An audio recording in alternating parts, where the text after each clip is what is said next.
Paling bagus gunakanlah headset atau earphone saat menonton video ini. Dan pastikan diri Anda dalam keadaan nyaman dan aman saat menonton. Terima kasih. Video akan dimulai dalam hitungan 5, 4, 3, 2, 1, launch.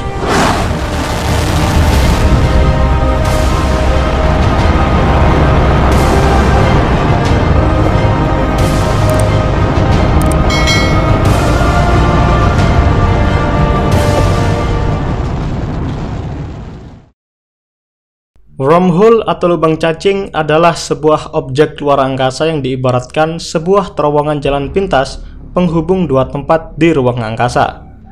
Dengan melewati wormhole, secara teori kalian bisa menempuh jarak yang sangat jauh melintasi alam semesta, tapi dengan waktu yang sangat singkat. Bahkan jika kedua ujung lubang tersebut berada dalam jarak yang sangat jauh. Sebagai contoh, astronot yang ingin pergi ke galaksi Andromeda, maka si astronot tersebut tidak memerlukan waktu ribuan tahun untuk bisa sampai ke sana. Mereka mungkin hanya menempuh perjalanan beberapa hari saja. Secara singkat, itulah gambaran dari wormhole. Tapi, faktanya hingga sekarang, wormhole hanyalah sebatas teori saja. Para astronom belum menemukan bukti sedikit pun tentang keberadaan wormhole. Bahkan, juga belum tahu tentang bagaimana wormhole bisa terbentuk.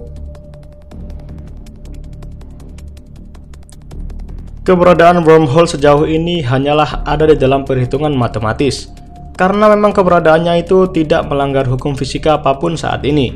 Jadi, kita dapat mengatakan bahwa lubang cacing baru ada di dalam teori. Dalam sains, teori adalah gagasan atau cara menggambarkan apa yang terjadi atau bisa terjadi dalam kenyataan. Kalian mungkin pernah mendengar tentang teori relativitas umum, yang dicetuskan oleh fisikawan Albert Einstein lebih dari 100 tahun yang lalu. Teori relativitas umum pada dasarnya menggambarkan apa itu gravitasi, yang membuat kita tetap berada di bumi dan menjaga bumi untuk tetap mengorbit matahari. Nah, teori relativitas umum inilah yang juga menggambarkan lubang cacing secara matematis. Lalu, bagaimana lubang cacing bekerja secara teori? Mari kita cari tahu dulu apa itu ruang dan waktu. Para astronom sering membayangkan ruang dan waktu sebagai sebuah lembaran kain. Segala sesuatu dalam semesta kita ini berada di atas lembaran kain itu. Karena ruang dan waktu diimajinasikan sebagai lembaran kain, kita mungkin menganggap bahwa ruang dan waktu merupakan permukaan dimensi. Pada kenyataannya, ruang adalah 3 dimensi, sedangkan waktu adalah 4 dimensi. Kalian mungkin selama ini tidak menganggap waktu sebagai dimensi, tetapi fisikawan menganggapnya begitu.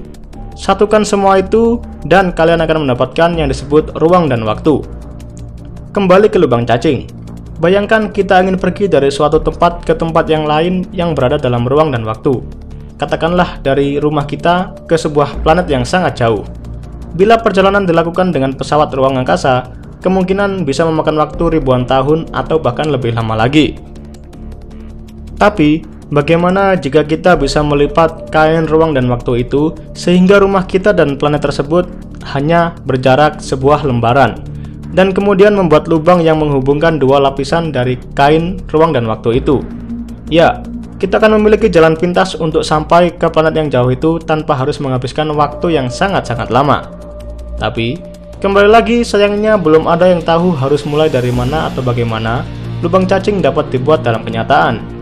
Berbeda dengan lubang hitam yang sudah banyak buktinya di alam semesta, lubang cacing baru sebatas hasil perhitungan matematis saja.